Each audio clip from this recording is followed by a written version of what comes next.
But I'd like to call this meeting to order and start with a roll call. Alderperson Robinson. Present. Hertz. Here. Swanson. Here. Parker. Here. Pulis. Here. Healy. Here. And Mayor Tomes. Here. Thank you. Could we stand for the Pledge of Allegiance? Remain standing for a moment of silence.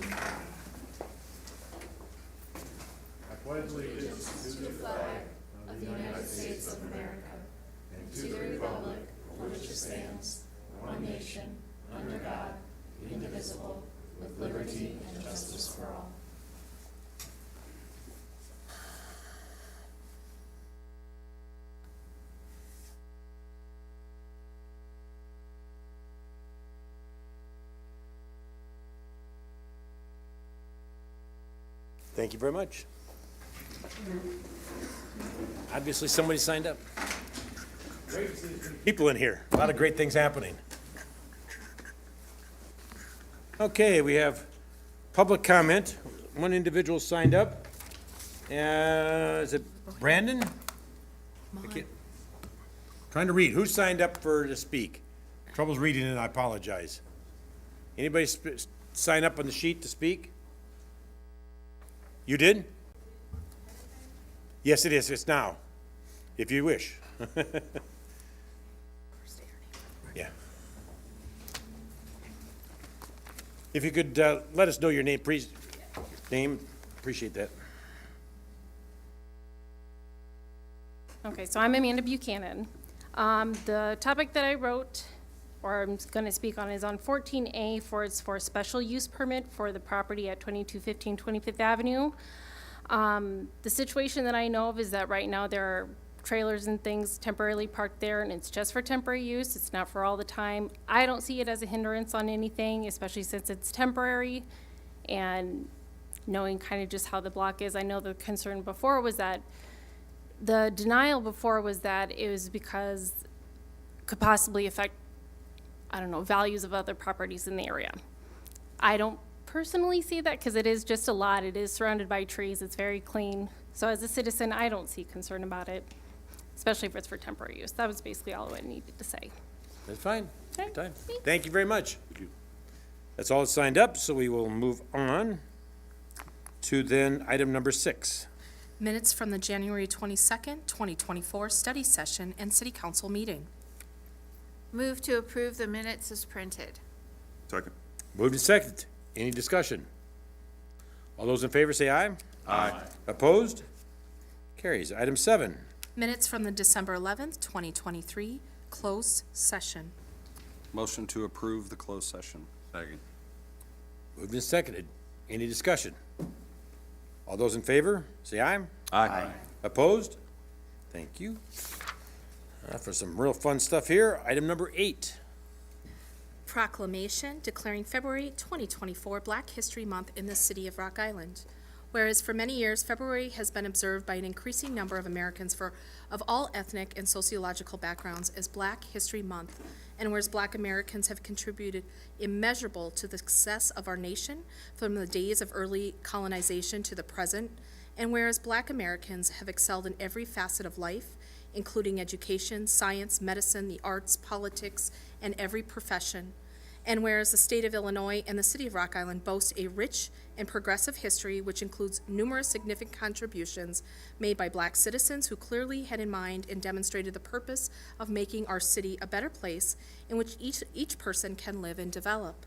And whereas it is recognized that there is a need for each of us to know and understand our past in order to better prepare for the challenges of our future. And whereas the 2024 theme of Black History Month is African Americans and the arts. Now therefore, I, Mike Tomes, Mayor of the City of Rock Island, proclaim February 2024 as Black History Month in the City of Rock Island. Yep, Bonnie, would you want to come up?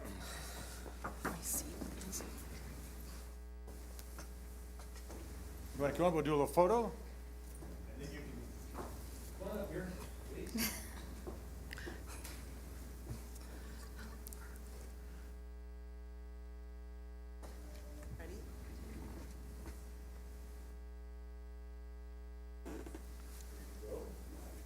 Take the microphone and talk about it if you wish. May not want to hear what I gotta say.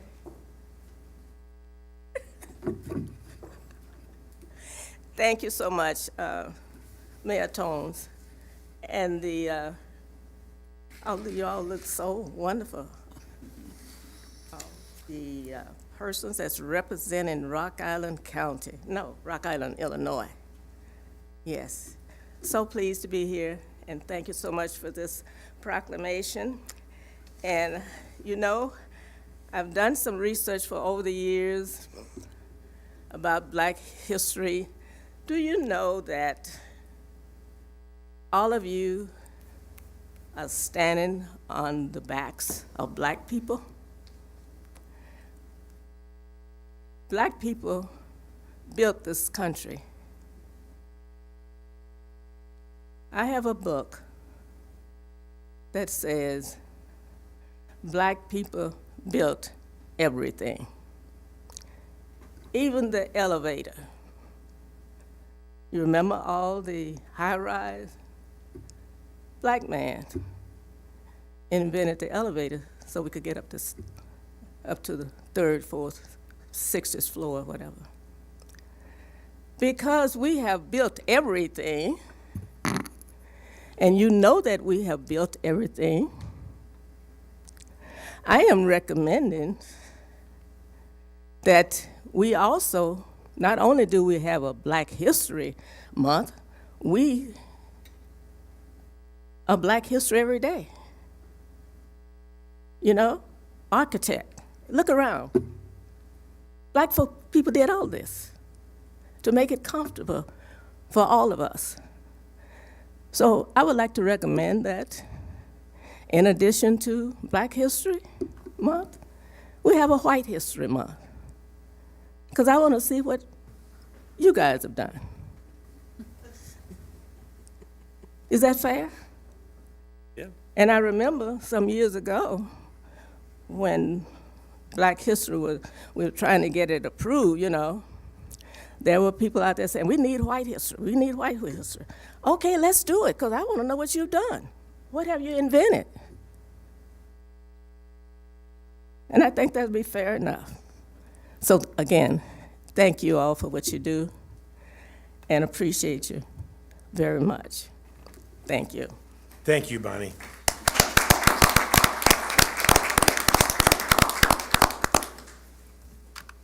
All right, next item. I'll read B and C, 2023 Bob Towler Memorial Residential Beautification Award and the 2023 Commercial Beautification Award. Okay, to start this out, I'm going to give a little bit of history on each one of these, and then we'll recognize the individuals. But Bob Towler's Memorial Residential Beautification Award honors its namesake by recognizing a Rock Island resident for their exceptional attention to the overall property aesthetics of their home, thus promoting the beautifying the community.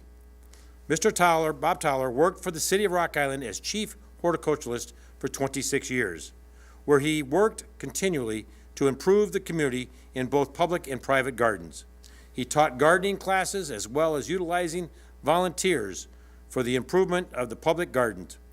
After retiring in 2005, he continued with his activities to beautify Rock Island for an additional 16 years.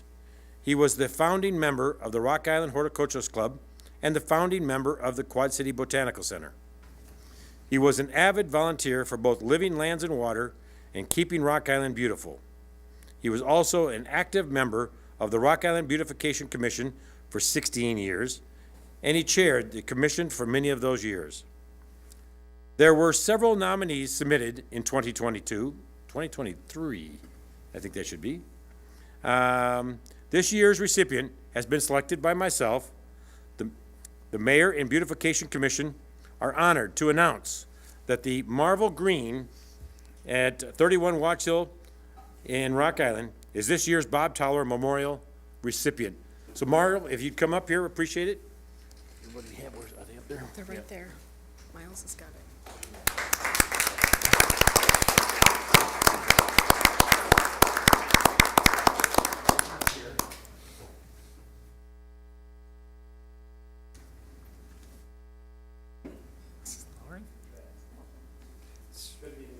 I drive by her yard almost every day, and it is immaculate and well taken care of. Christmas time was great.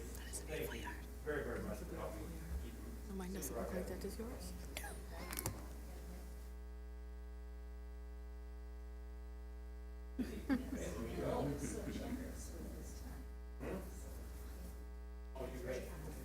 you.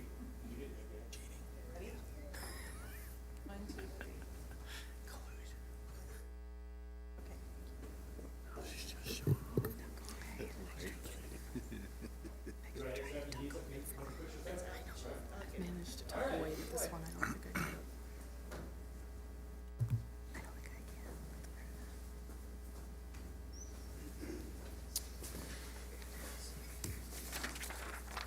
All right, on to the commercial.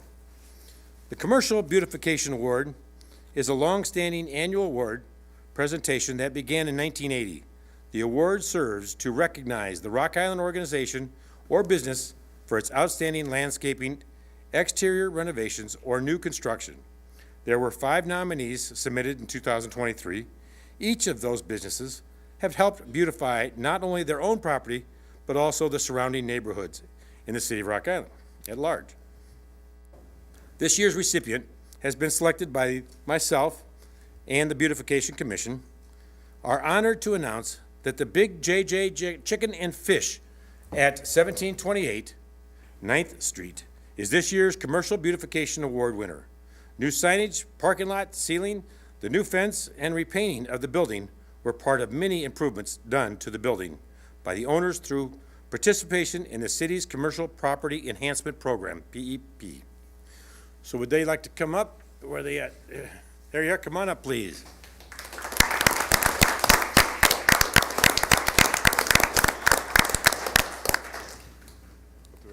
Yep.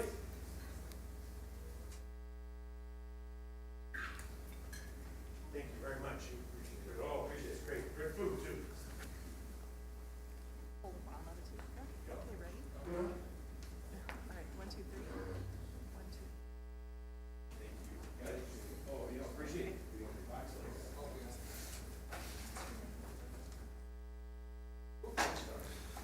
Good job.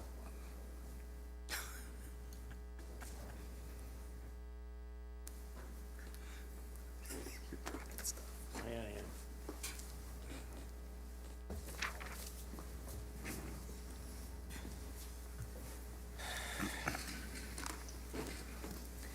Okay. Here then, item D, presentation of police service awards. Sat down, I need to get back up, get my exercise today. Chief's coming up to give some presentations. Yes. Chief Landry. Council, thank you for having me here. Look forward to this. It's been a little over a year, I think, since the last time we did this, and so we're going to have another group of officers that are receiving awards tonight. So, with that said, the first officer that'll be coming up is Officer Drake Schroeder.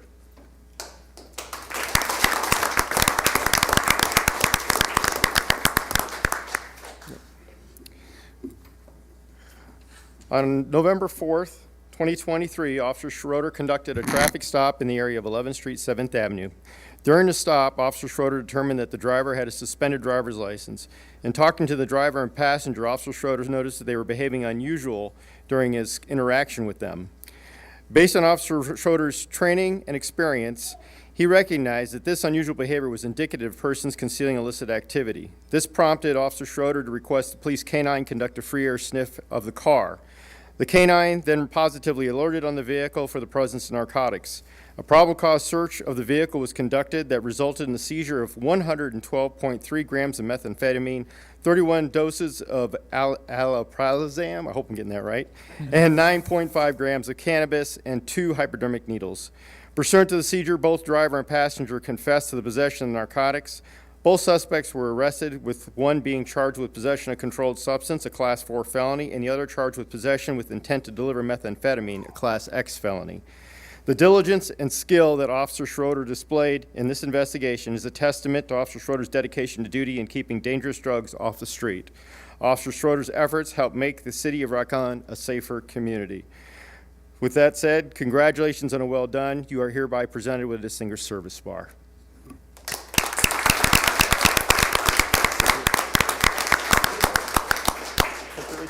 Okay, great.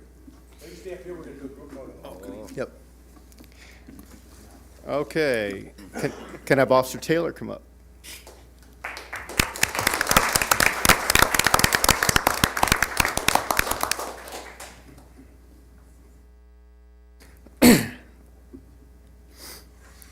On May 29, 2023, Officer Taylor was on patrol in the 1500 block 11th Street when he initiated a traffic stop. During the stop, Officer Taylor recognized an illegal cannabis cigar, commonly referred to as a blunt, on the center console between the driver and passenger. During questioning about the item, the driver made an admission of cannabis being inside the car. While talking to the driver and passenger, both exhibited suspicious behavior that, based on Officer Taylor's training experience, raised concerns for officer safety. Based on Officer Taylor's observations and the evidence gathered, Officer Taylor had the occupants exit the vehicle so a probable cause search of the vehicle could be conducted. During a pat-down of the occupants, the passenger, who was a convicted felon, was found to be in possession of a concealed handgun. During the subsequent search of the vehicle, a backpack was found containing 293 grams of cannabis flower, 140 grams of cannabis edibles, as well as digital scales, packaging material, and U.S. currency. When interviewed about the backpack and its contents, the passenger admitted the pack was his and had cannabis and paraphernalia inside of it, which was for the purpose of illegal sales and distribution. As a result of Officer Taylor's investigation, the passenger was charged with a felon in possession of a firearm, a Class 3 felony, manufacture delivery of cannabis between 30 and 500 grams, a Class 3 felony, and armed violence, a Class X felony. Thanks to Officer Taylor's keen observations and thorough investigation, a dangerous felon was arrested and a gun was taken off the street. Officer Taylor's dedicated work helps make the community safer for the citizens of Rock Island. Officer Taylor, congratulations on a job well done. You're hereby awarded a Distinguished Service Bar.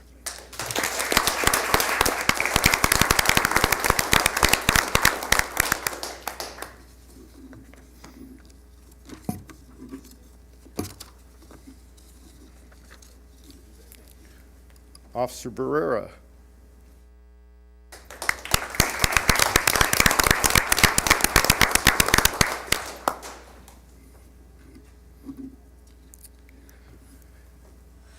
On October 15, 2022, you and other officers, including Officer Thompson, responded to a shots fired call in the area of 24th Street and 5.5 Avenue. A victim was located with a gunshot wound, and you and fellow officers rendered first aid until paramedics arrived. A video capturing the incident was quickly found and reviewed, with a suspect being identified. This information was broadcast to additional units, and a vehicle matching description was located and stopped. You showed outstanding teamwork in stabilizing a gunshot victim and gathering suspect information that led to the identification and apprehension of a suspected perpetrator in this violent crime. Congratulations on a job well done. You are hereby presented with a certificate of recognition for your performance.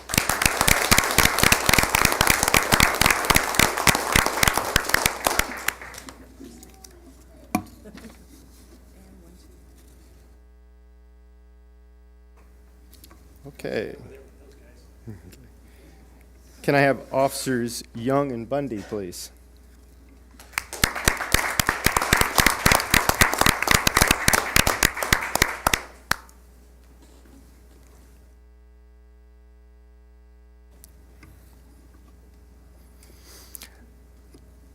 Officers Young and Bundy have completed the crash reconstruction certification process. Crash reconstruction has become recognized as a critical component of policing function over the past several years. In 1985, the National Highway Safety Administration, United States Department of Transportation, sponsored a committee for the development of guidelines for the certification of crash reconstructionists. A formal program was adopted by the Illinois Training Board in 1986. Officers Young and Bundy from our Rock Island Police Department pursued completion of the board's certification program with great devotion. The department should be proud and is of both officers' accomplishment in successfully completing a three-part examination process. The officers' application and grades were presented to the Illinois Law Enforcement Training Standards Board for approval, and both had passed.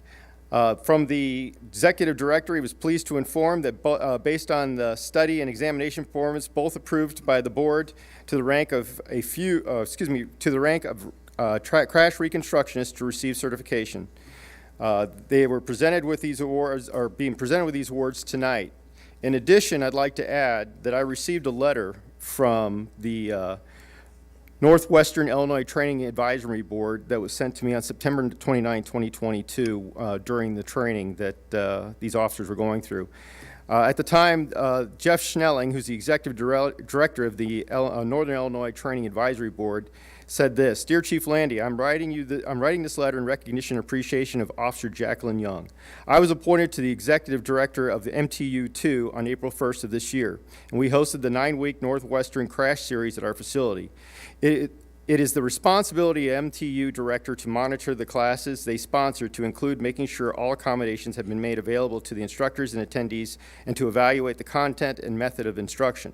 During my evaluation and speaking with attendees, it was very apparent that Officer Young was not only prepared but exhibited exceptional mathematical aptitude needed for this series of classes. Officer Young took the initiative to help other attendees understand the numerous mathematical formulas presented in each class, and being a supportive team member in many of the case studies required of all classes, which involved the attendees always willing to help which involved other attendees always willing to help a fellow officer.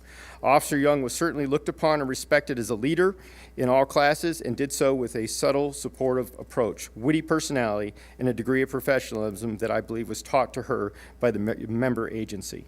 It was certainly a pleasure to get to know her over the 9 weeks, and she represented the Rock Island Police Department with integrity, commitment, and professionalism. Sincerely, Jeff Schnelling, Executive Director, Northern Illinois Training Advisory Board. With that, I'd like to have them presented with their certificates for TRAF reconstructionists.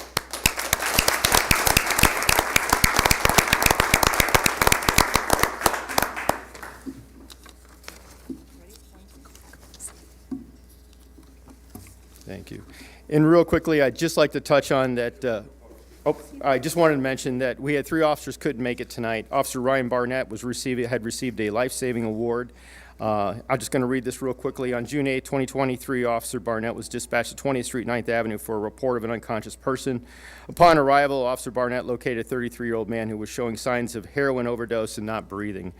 Officer Barnett quickly initiated CPR on the victim and continued performing for several minutes until paramedics could arrive on scene. After paramedics took over, they administered Narcan and were able to revive the victim.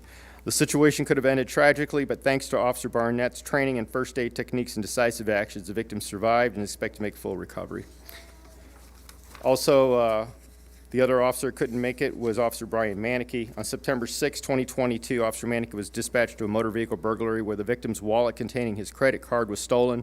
During the investigation, Officer Manicke learned the stolen credit card had been used at several businesses in Rock Island. Officer Manicke proceeded to those businesses, obtained surveillance video of the suspects. In reviewing the videos, Officer Manicke observed that the suspect was wearing a Washington Junior High jersey with a specific number on it. Officer Manicke responded to the Washington Junior High with a photo of the suspect. The junior high staff was able to identify the suspect and had that particular suspect respond to the office, where it was found in possession of a stolen credit card and some fraudulently purchased merchandise. Because of the initiative that was taken in this investigation, Officer Manicke was able to successfully identify and apprehend the suspect. Congratulations to them. So.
Okay.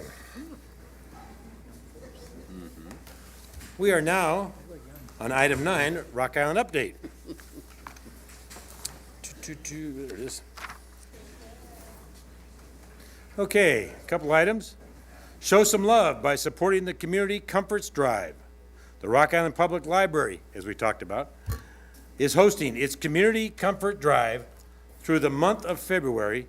The library has partnered with the Heart of Hope's Outreach Center and the Rocky Resource Room at Rock Island High School to take donations of household supplies and personal care items. Bright pink donation boxes are available until March 1st at all 3 library locations. Donations can include shampoo, conditioners, deodorant, soaps, toilet paper, toothpaste, new socks, laundry detergent, diapers, and more. Heart of Hope Ministries operates a community outreach office at 1740 9th Avenue, Rock Island, that offers a drop-in food pantry and weekly homebound delivery options. Rocky Resource Room, located at Rock Island High School, provides a discreet, non-judgment way for high school, junior high, and elementary school students and families to pick up food, clothing, and personal care items. Do not need help? Do you need help? Not, do you need help? Get this right. I need help. Do you need help filing? See, I can't even read. Do you need help filing your taxes? We'll get there. The Martin Luther King Center is offering free tax preparation services for families with household incomes of $64,000 or less. Each year, United Way Quad Cities helps hundreds of local families prepare for income taxes free of charge with the Volunteer Income Tax Assistance Program.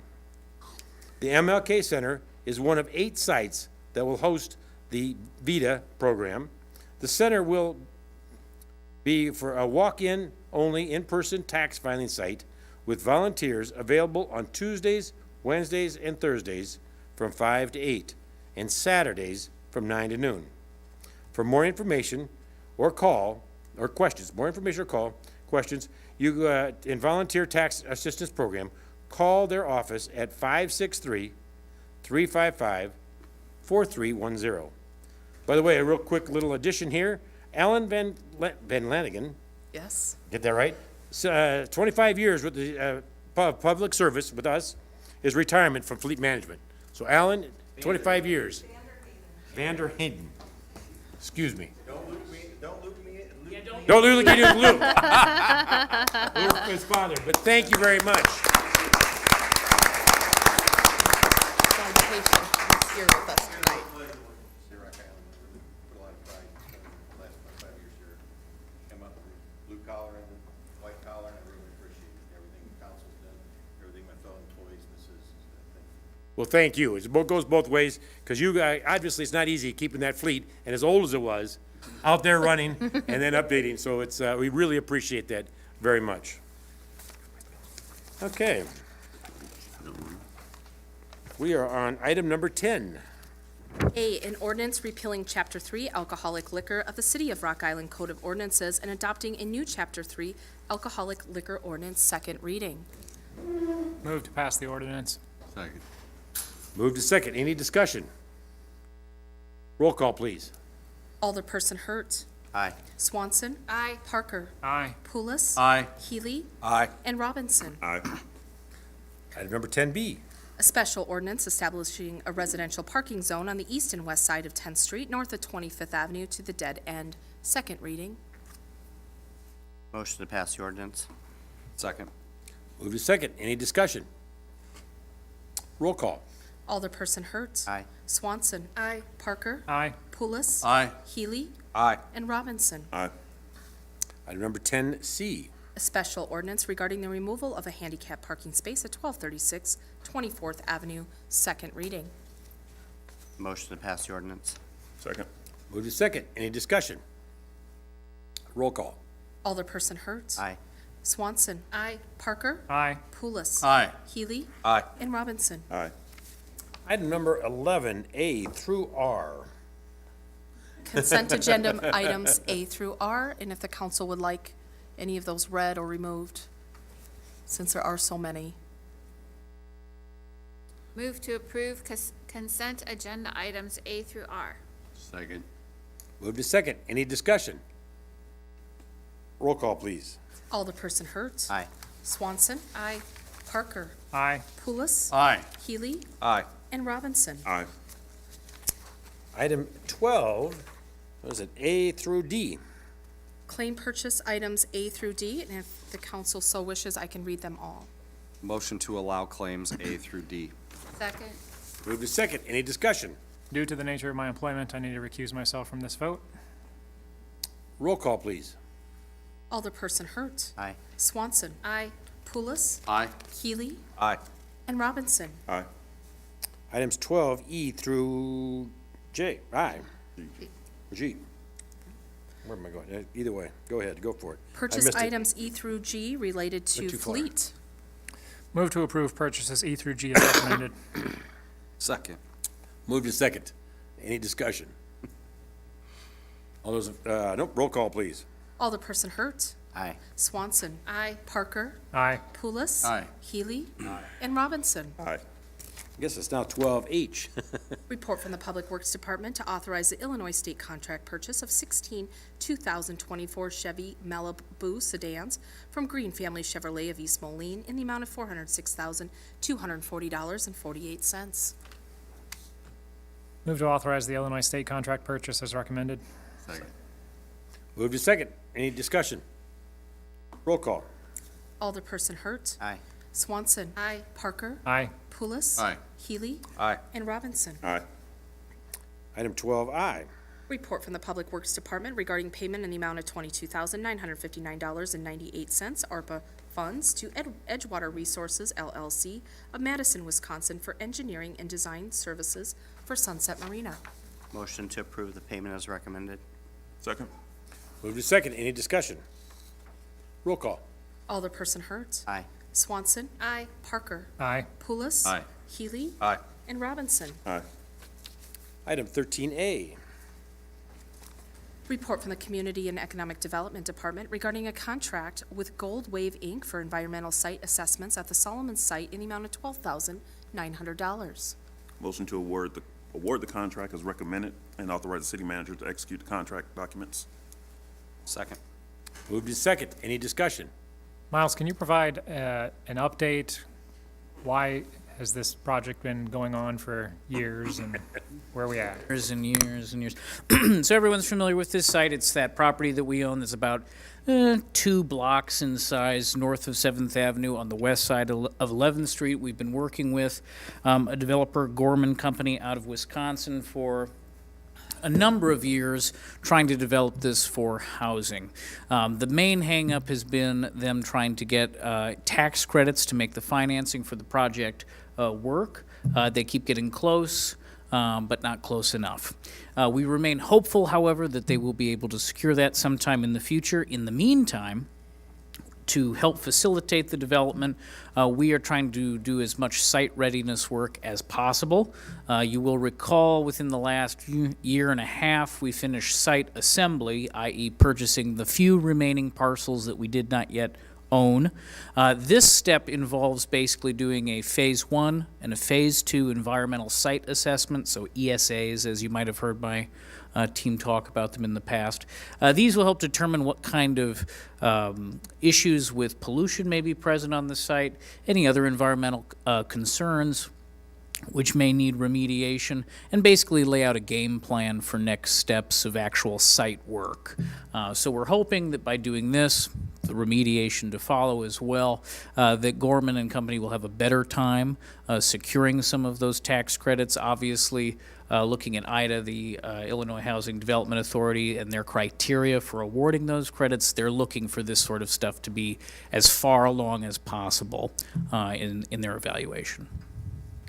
And why is the city undertaking this versus the developer? So this is one of our contributions to the effort. Obviously, providing the land at a very reasonable price is another. This is an area of work where we are able to utilize CDBG funds, which is a resource unique to us that the developer obviously cannot deploy. So it's a good way of contributing to the project without dipping into, say, the general fund, or necessarily relying too heavily on the North 11th Street TIF. So of all the different ways we might support the project, this is sort of the path of least resistance. And they're trying to get workforce housing tax credits? Is that what the tax credit that they're going after?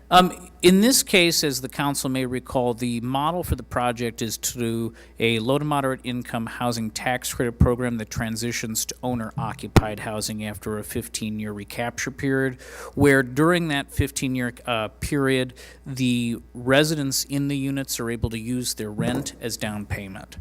So the idea here is, in a sense, workforce, and they may explore that tax credit on top of everything else if it works in the financing model. The goal ultimately, though, is just to create long-term owner-occupied housing, primarily consisting of townhomes, but also with some apartment units. Okay, thanks. So I know this has been going way before I came on council. How much time, how much money do we have into this project so far? Offhand, I wouldn't know how much total we have spent on the land acquisition, which would be some of the primary costs associated with this, as well as any associated demolitions. We could look that up and find that number. I would say that acquiring the sites and clearing them, making them ready for any type of project is a worthwhile activity we've engaged in a number of places. If this project, a few years down the road, ultimately isn't viable, that money would still have been well spent securing a very developable and ultimately shovel-ready site for some other development opportunity.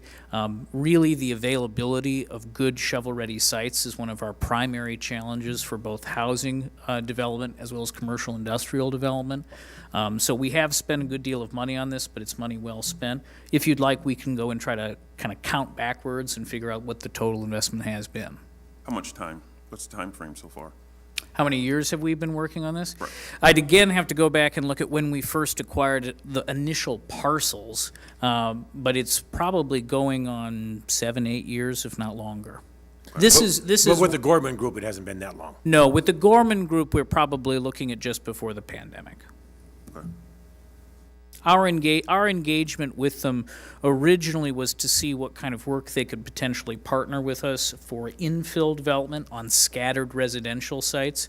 They've done extensive work of that kind in the Milwaukee area. Again, they're a Wisconsin-based developer. And they have done other projects here in the Quad City region, including some in neighboring Moline, which were of interest to us, so that's kind of, we reached out to them to see if there would be something that they could do here.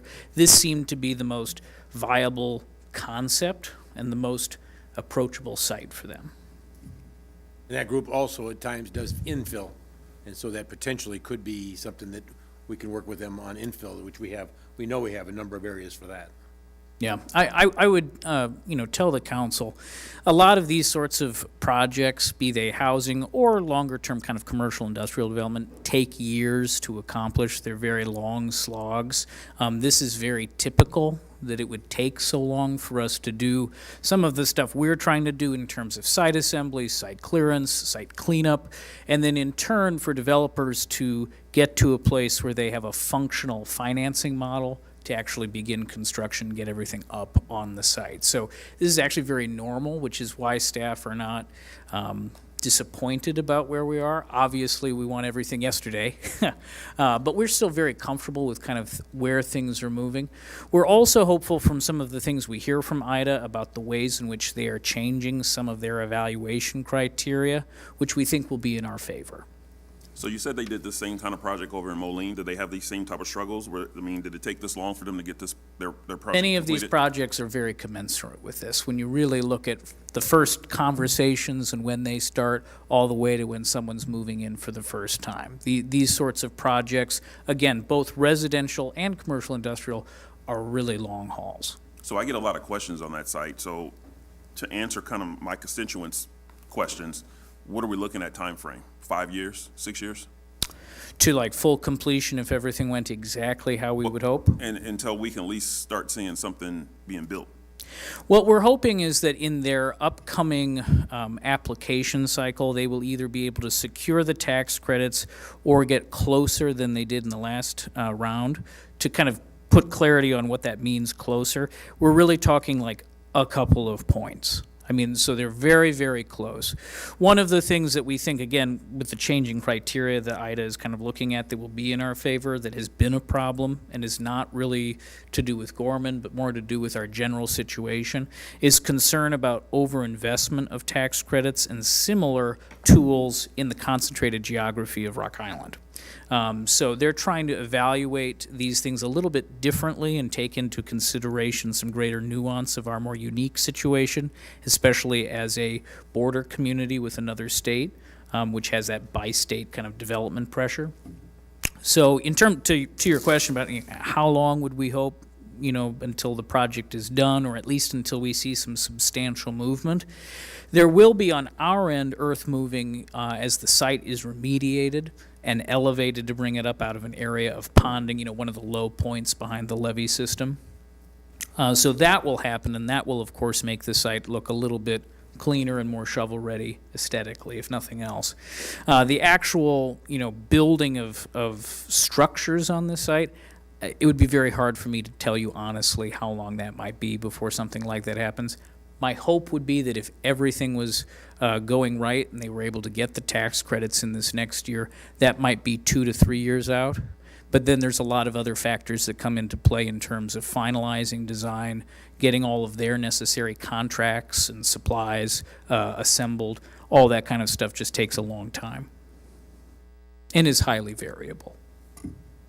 Again, not a satisfying answer, but that's just kind of the way it is. Thank you. Okay, roll call, please. Alderperson Hertz. Aye. Swanson. Aye. Parker. Aye. Pulis. Aye. Healy. Aye. And Robinson. Aye. Item 13B. Report from the Community and Economic Development Department regarding a contract with Surdex Corporation for an aerial mapping project. Motion to approve the contract as recommended and authorize the city manager to execute the contract documents. Second.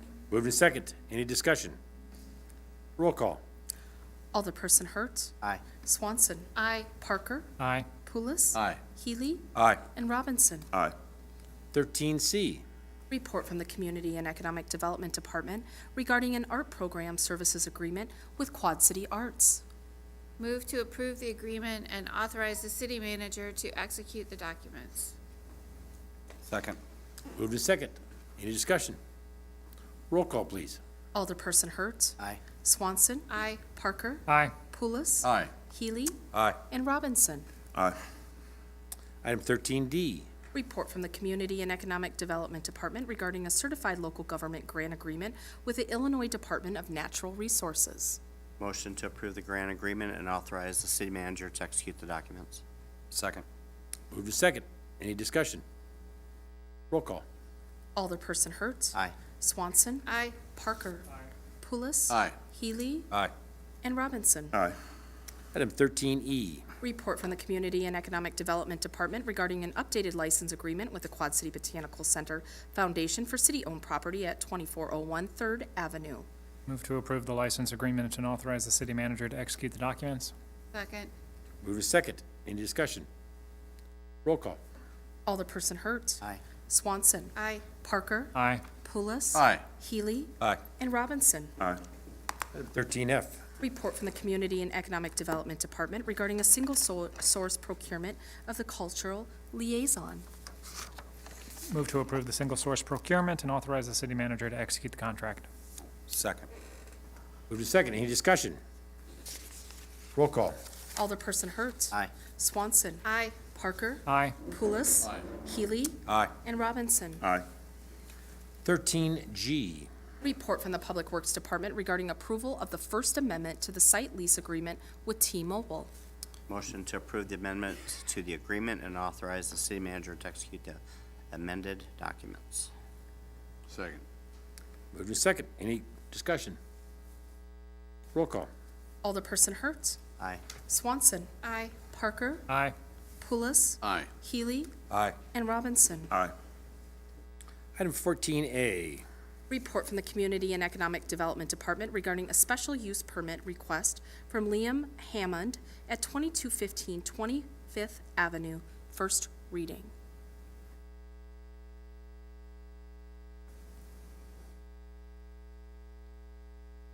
Anybody? For the sake of conversation, move to deny the request. Second. Move to second. Discussion. Perhaps, could we have some information from Miles as to what's going on? The easiest thing is to show you. Tim, I have to confess, I don't know which of those attachments. I think it's the second one that will contain the site photos. Just so people can kind of get a sense of what we're talking about.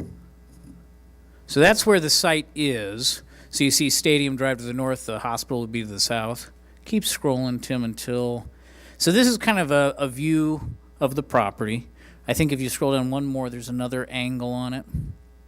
So this is kind of from the street in wintertime, so you can kind of see the clearing that we're talking about. The basic request, as explained in the memo, is to use it as a storage site for some trailers, like the ones shown there. Are one of you the applicant? You are the applicant. I want to make sure that I describe this correctly, so tell me if it is inaccurate.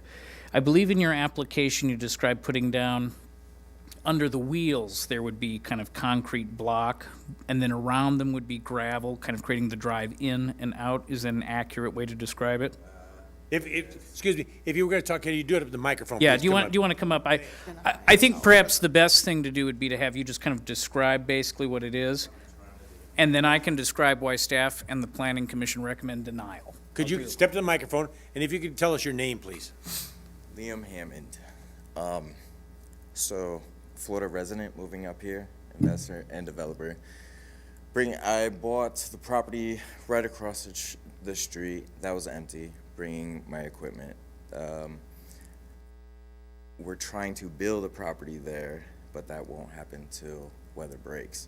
I needed somewhere for my stuff safe, all my cameras and everything sit there. So what we were gonna do was a gravel drive to the back, something that we could remove easily before the build of the home, and then put like 16 by 16, and then it'd be 4 foot. The max, one trailer is 3 axles, so I need maybe 5 foot at each one at the run of the back of the property, and have them all sit there. And it's very short-lived. I'm saying July max, that we'd be able to get through the city hoops to be able to build.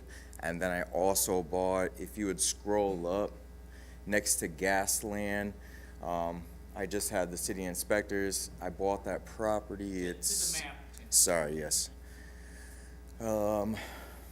Next to Gasland 24, it says Rams Real Estate. I just purchased that building.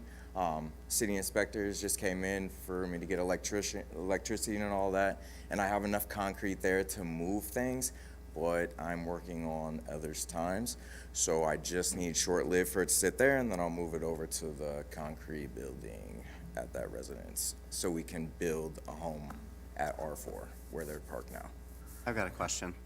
Yes, sir. So you're saying that the house would be done by July? No, that's when our plans for the build should be in from our building purchase. Now, is this your own equipment that you have? This is all our personal. So where do you normally store it once you remove it off this space, once it's done? Do you have a storage place for it? Florida resident, and up here actually doing some investing, and we have a couple properties, so I had put it there because I had bought the house. It'll be 2 years in July that I bought the house and the property. I just got here in August, brought my equipment, bought the building, waiting for that, and we were just waiting for the designs of the build for the home on that physical property that they're sitting at. And the way that my home, because I'm across the street, I can't get anything into the back of the property because it's so wooded. So reasonless. Now, are you using the same equipment on your other endeavors that you're doing as well, or is it? No, or you're two moving of that those back? are full of we go camping a lot. Like one's a toy hauler, and that's just a camper.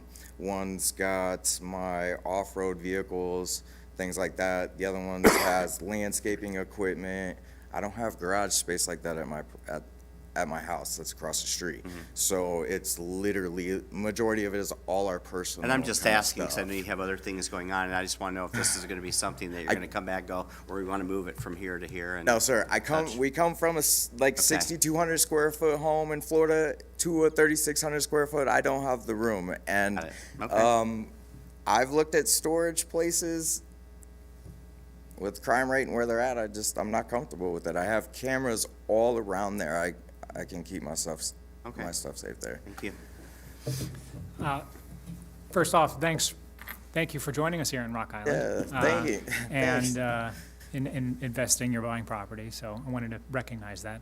Thank you. I'm hoping that we, the city, council, staff, can work with you to have us both be happy with the results of this conversation.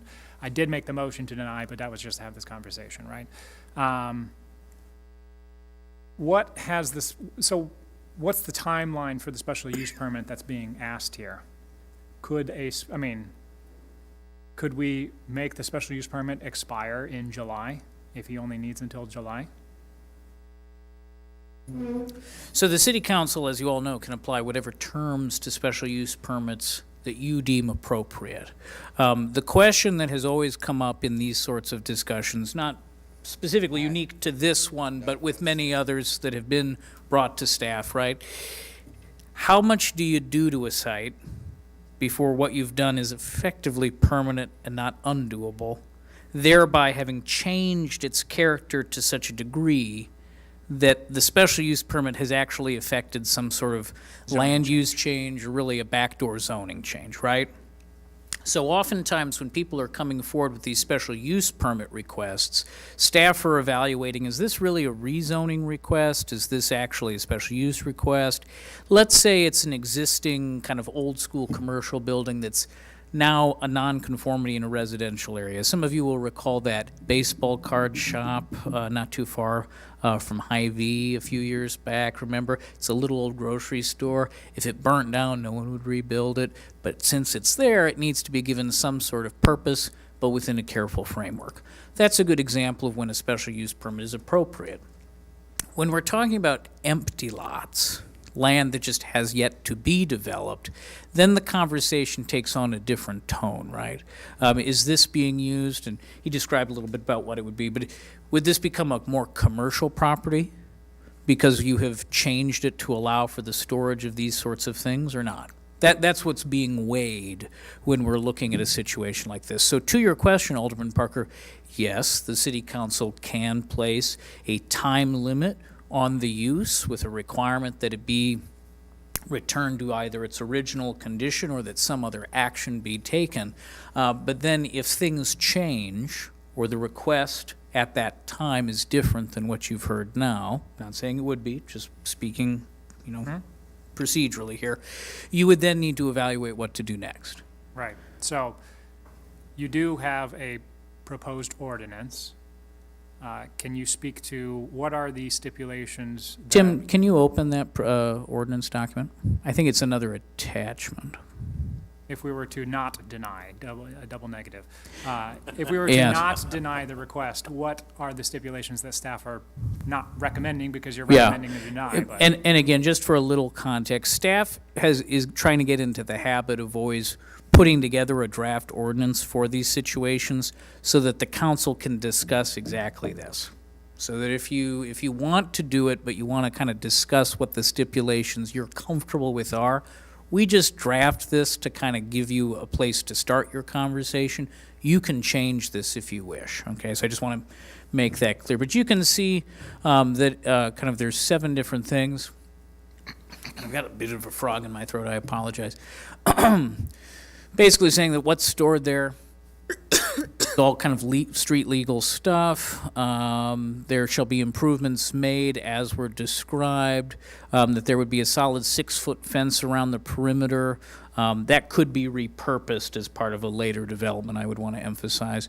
Access to the property shall be provided by means of an improved surface. So we are requesting that within that space, if you looked at that map carefully, you'll see the actual right-of-way kind of bumps up significantly. To gain access to the site, you'd have to do work in our right-of-way, and a curb cut would need to be made. Let's see. A more detailed site plan is being requested by staff.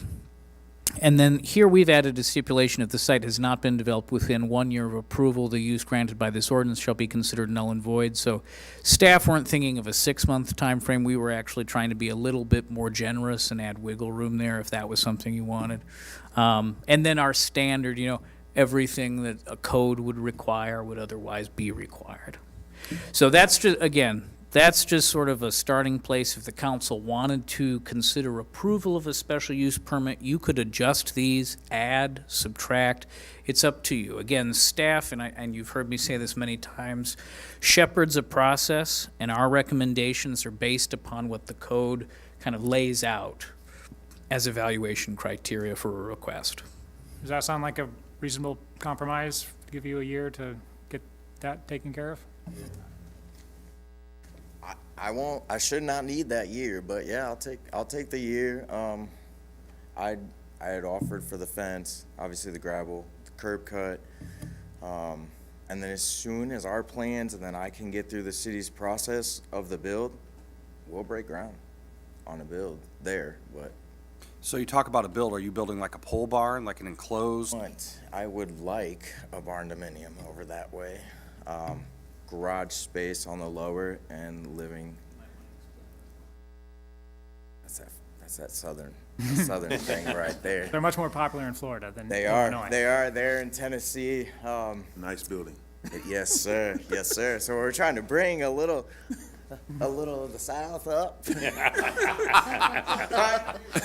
All the houses, and I'm like, they did well. They did well. Maybe a little newer things, but so yeah, barn dominium, huge pole barn, lower level garage. I have trailers, so I need to be able to fit in the lower, and then all the living headquarters on top, and then yeah, that's it. I don't need You much think yard. you I can need get that done in a storage. year? Well, I don't think it'd be complete. I think shell and concrete, but I can Where I was get going with those off of the lot in less than a year. Okay. For sure, I can get those off.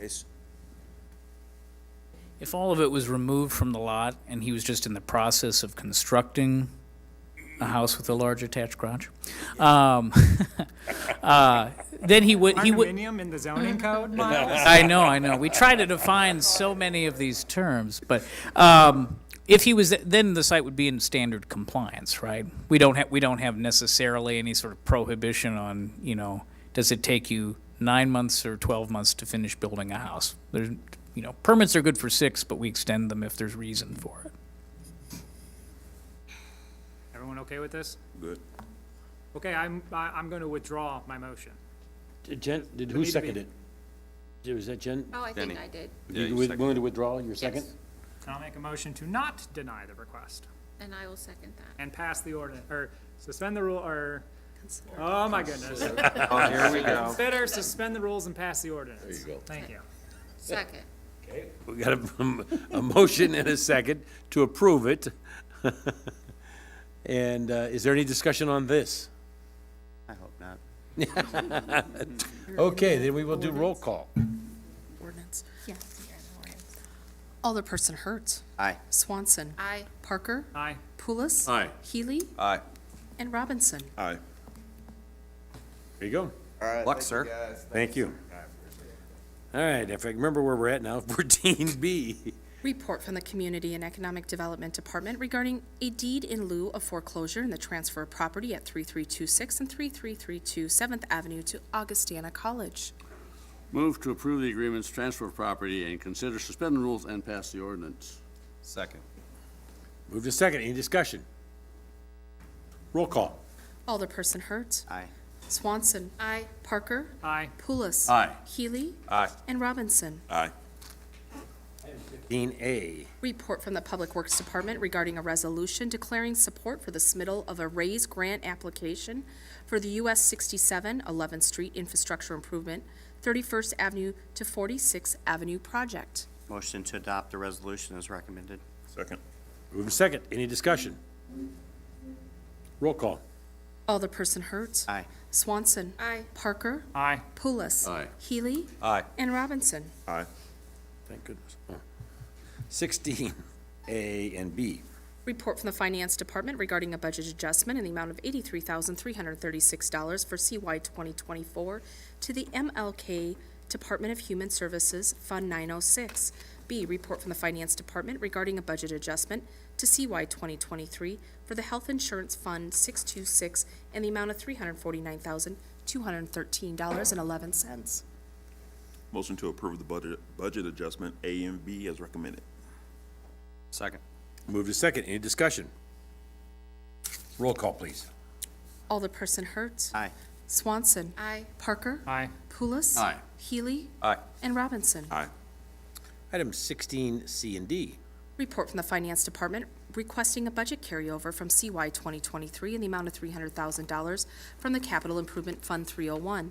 B, report from the Finance Department regarding a budget carryover for CY 2023 in the amount of $298,030.44 in the Community Development Block Grant Fund 242. Motion to approve budget carryover items C and D as recommended. Second. Move to second. Any discussion? Roll call. Alderperson Hertz. Aye. Swanson. Aye. Parker. Aye. Pulis. Aye. Healy. Aye. And Robinson. Aye. Item 17A.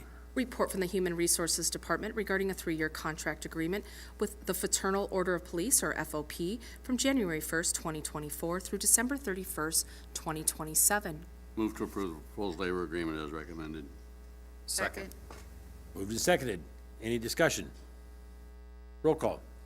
Alderperson Hertz. Aye. Swanson. Aye. Parker. Aye. Pulis. Aye. Healy. Aye. And Robinson. Aye.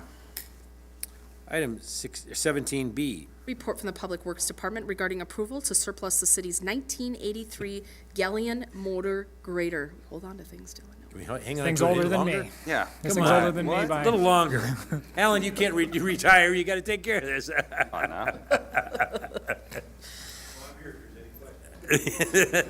Sayonara. That was my main goal of retirement, get really great. There you go. We'll see if it's accomplished here shortly.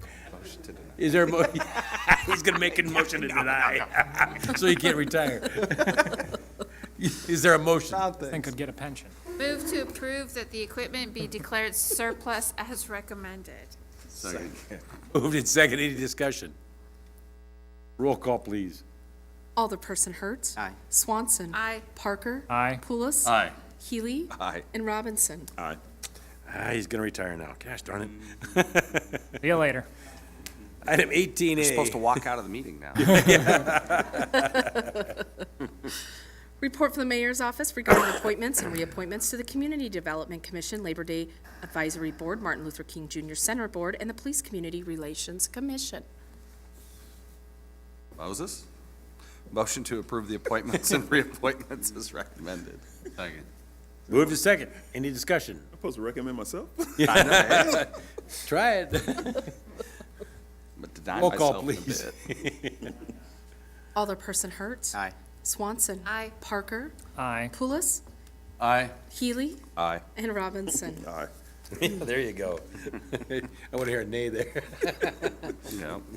Item 19A. Report from the City Clerk's Office regarding a request from Steve's Old Time Tap to hold an outdoor event with music for the St. Patrick's Day Parade on Saturday, March 16th, 2024, from 7 a.m. to 5 p.m., with street closures on 17th Street between 2nd and 3rd Avenues, and 3rd Avenue between 17th and 18th Streets, a request for the outdoor consumption of alcohol in the fenced-in area in the adjacent parking lots, and a request for sound amplification. Move to approve the event and requests as recommended, subject to complying with all liquor license regulations and subject to being shut down early if complaints are received. Second. Moved to second. Any discussion? I will recuse myself since it is my parking lot. Convenient. Roll call, please. Alderperson Hertz, Aye. Swanson, Aye. Parker, Aye. Pulis, Aye. and Robinson. Aye. Item B, Report from the city clerk's office regarding a request from Kavanaugh's Hilltop Tavern for an outdoor heated tent event with live music for the St. Patrick's Day Parade on Saturday, March 16th, 2024, from 2 p.m. to 11 p.m. Move to approve the event and request as recommended, subject to complying with all liquor license regulations, contacting the fire department for fire and safety considerations, and subject to being closed down early if complaints are received. Second. move to second. Any discussion? Roll call. Alderperson Hertz, Aye. Swanson. Aye. Parker, Aye. Pulis. Aye. Healy, Aye. and Robinson. Aye. Item 19C, Report from the city clerk's office regarding an activity application from the Smoking Dog for an outdoor tented event for the annual Gamma Alpha Beta Fraternity Bucket Head fundraiser benefiting Camp Kesem on Saturday, April 20th, 2024, from 10 a.m. to 6 p.m., recommending approval of the permit waiver fee and outdoor consumption of alcohol. I will say, potentially this might change a little bit, if the construction for the downtown will start. We won't know till the projects are, bid on, but, it would just be behind the alley. It wouldn't change that much from the Smoking Dog if construction's impacting it, just to make council aware of that. Move to approve the event and request, subject to complying with all liquor regulations, contacting the fire department for fire and safety considerations, and subject to being closed down early if complaints are received. Second. move to second. Any discussion? Could we help them out with the parking lot across the street? So that's where you're talking about if there is Yeah, if I think, issues? I would defer to Mike Bartels. He was on the email from Jack Cullen in terms of the Okay. suggested alternative for them. We just got Basically, aware the of, made aware of this The parking lot morning. by the daiquiri factory? The city lot, Former Yeah. Factory Factory. Okay, yeah, I would assume so. We just have to have prior notice that Okay. it's gonna be closed down. okay. Did the motion already? Yeah. Okay. I was just asking about that to help All them right. out. Yep. Roll call, please. Alderperson Hertz, Aye. Swanson. Aye. Parker, Aye. Pulis. Aye. Healy, Aye. and Robinson. Aye. Item number 20, The mayor will close the regular meeting in order to convene the Rock Island Regional Port District meeting. After the conclusion of the Rock Island Regional Port District meeting, the mayor will close the meeting and reconvene the regular city council meeting. Move to close the regular council meeting and convene the Rock Island Regional Port District meeting. Second. move to second. Any discussion on that? All those in favor say aye. Aye. Opposed? Thank you. So we'll close the regular meeting and open the Regional Port District meeting. And we have item B. New business, election of the vice chair. A nomination and a second is required. We're nominating Healy as, So are we nominating as a person or as mayor pro tem? it could be a person, any person on Have the to be a council. person or? Oh, You could state that position will always be filled by whoever fills the mayor pro tem position. there you go. Then I make a motion to have the vice chairperson also be, or to have mayor pro tem also be the vice chairperson of the Rock Island Regional Port District. Second. Moved and seconded. Any discussion? Understand it? All right, and we have a roll call. Alderperson Hertz, Aye. Swanson. Aye. Parker, Aye. Pulis. Aye. Healy, Aye. and Robinson. Aye. 20C. Whoops. Move to exit the Rock Island Regional Port Authority and reconvene the regular city council meeting. Second. Moved to second. All those in favor? Aye. Aye. Opposed? Thank you. We will adjourn the Regional Port District, and reconvene the general council meeting. We need to We do need to a do roll roll call. call first. No? Nope. We're all still here? We're also We did last time, but no, we don't. discussed it. We're not going to do that. Has IML been informed? His office, actually. We wrote a new ordinance for him.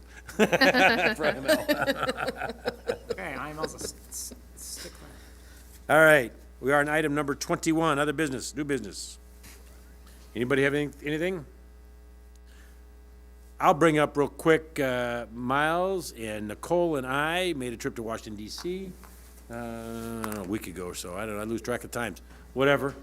But, and had a a great experience visiting with our senators and our congressmen and some of the Secretary of Transportation and HUD, a lot of people out there just promoting a lot of projects that the city of Rock Island has going. We talked about the RAISE grant here tonight for this resolution. That was one of the topics we talked about there with them, and other topics, lead paint abatement and with HUD and everything else, but had a very welcoming reception by all people, all those individuals, Senator Durbin, Senator Duckworth, Congressman Eric Sorensen, Congressman Darren LaHood. Then we went to saw the DOT, talked to their staff, the Secretary of Transportation, went to HUD's corporate headquarters, talked to Ms. Fudge, I can't remember her first name, but Marge, whatever. And so we talked to a lot of the department heads, people to report to the president, and so, and their staff. So it was a very fruitful meeting and conversation about a lot of different projects that the city of Rock Island is wanting to continue to push forward. We also attended a conference out there that, I'll say HUD put on. It was an organization, but promoting and talking about the HUD, CDBG funds, et cetera, and making sure that we're up to date on policies and procedures within that. And so, obviously, those two learned a lot more than I did, because a lot of it went over my head. But yes, I did. I did sit in on the sessions and tried to learn. So it was a very fruitful, well worthwhile trip out to DC. So that was great. Anything else? All right. We need item 22. Closed session 5 ILCS 122C11 litigation when an act against, affecting, or on behalf of the particular public body has been filed and is pending before a court or administrative tribunal, or when the public body finds that an action is probable or imminent, in which case the basis for the finding must be recorded and entered into the minutes of the closed meeting. Move to enter into closed session for the exception cited. Second. Move to second. Any discussion? Roll call. Alderperson Hertz. Aye. Swanson. Aye. Parker. Aye. Pulis. Aye. Healy. Aye. Robinson. Aye.